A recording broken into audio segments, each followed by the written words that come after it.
आज जब विश्व के सबसे बड़े लोकतांत्रिक देश की और उस देश की सबसे बड़े संविधान की बात होती है तो बाबा साहब भीमराव अंबेडकर से लेकर उन सभी महान व्यक्तियों को याद किया जाता है जिन्होंने संविधान सभा और संविधान निर्माण में अपनी महत्वपूर्ण भूमिका निभाई थी। तब जाकर 2 साल 11 महीने और 18 दिन की लंबी अवधि के बाद 11 नवंबर 1949 को हमारा संविधान बनकर तैयार हुआ था और अंततः 26 जनवरी 1950 को इसे पूरे देश में लागू किया गया। तब से हमारा देश पूर्ण रूप से गणतंत्र बना और आज हम अपना 75वां गणतंत्र दिवस मना रहे हैं। लेकिन क्या आपको पता है, संविधान निर्माण में कुछ सदस्य आदिवासी समुदाय के भी थे जिन्होंने संविधान निर्माण में आदिवासियों के हक अधिकार की बात को प्रमुखता से रखते हुए संविधान सभा में अपनी सुझाव दिए थे। जोहार, मैं हूँ गोविंद टोप्पो और आप देख रहे हैं लोकतंत्र 19। प्रारंभ से ही राजनीतिक व सामाजिक बुनावट से पिछड़ा मानी जाने वाली आदिवासी समुदाय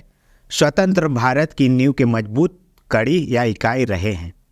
दुनिया के सबसे बड़े लोकतंत्र के सबसे बड़े संविधान निर्माण में उनका महत्वपूर्ण दखल रहा है। भारतीय संविधान सभा के कुल 389 सदस्यों में से 5 सदस्य आदिवासी समुदाय से थे, जिनमें झारखंड के खूंटी से मारंगोम के नाम से प्रसिद्ध जयपाल सिंह मुंडा, लोहरदगा से बोनेफिस लकड़ा और चाईबासा से देवेंद्र सामंत। इसके अलावा पूर्वोत्तर भारत के मेघालय से जेम्स जोई मोहन निकोलस रॉय और छत्तीसगढ़ से राम प्रसाद पोटाई शामिल थे। उपर्युक्त 5 आदिवासियों ने तत्कालीन भारत के लगभग 6% आदिवासियों का प्रतिनिधित्व कर प्रमुखता से संविधान सभा में अपनी बातों को रखा था।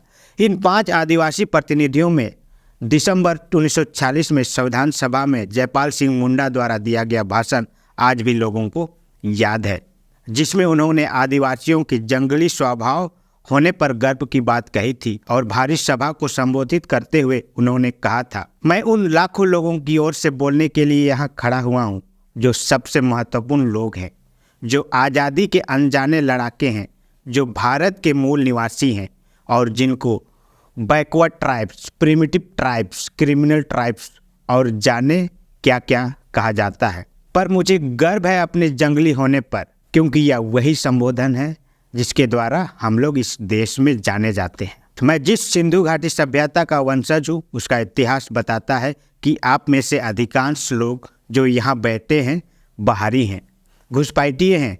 इसके कारण हमारे लोगों को अपनी धरती छोड़कर जंगलों में जाना पड़ा। इसलिए यहाँ जो संकल्प पेश किया जा रहा है वह आदिवासियों को लोकतंत्र नहीं सिखाने जा रहा। आप सब आदिवासियों को लोकतंत्र सिखा ही नहीं सकते, बल्कि आपको ही उनसे लोकतंत्र सीखना चाहिए।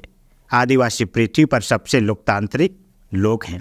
इसके अलावा 6 सितंबर 1949 को संविधान सभा में पूर्वोत्तर भारत के लोगों पर नस्लीय टिप्पणी को लेकर जेम्स जोय मोहन निकोलस का भाषण काफ़ी प्रसिद्ध रहा है, जिसमें उन्होंने कही थी, उत्तरी कछार पहाड़ियों में कछारियों के एक वर्ग को छोड़कर कोई भी जनजाति हिंदू धर्म या इस्लाम धर्म को नहीं मानती है। जो हिंदू धर्म का एक रूप है, तिब्बती बौद्ध धर्म को उत्तरी पहाड़ियों, तो वर्मन बौद्ध धर्म को तिबार फ्रंटियर ट्रैक में पेश किया गया है। विशेष रूप से नागाओं, लुइसाओं और खासों में काफ़ी संख्या में आदिवासी ईसाई हैं। बाकी आदिवासी एनिमिस्ट हैं। जीववादियों और अन्य लोगों के बीच कोई सांप्रदायिक भावना नहीं रहती है। हिंदू बीफ नहीं खाते लेकिन आदिवासी बीफ खाते हैं। मुसलमान सुअर का मांस नहीं खाते लेकिन आदिवासी सुअर का मांस खाते हैं। इसलिए ये लोग ना तो हिंदू हो सकते हैं और ना ही मुसलमान। सरकारी रिपोर्ट यह भी कहती है कि पहाड़ियों के लोगों की अपनी संस्कृति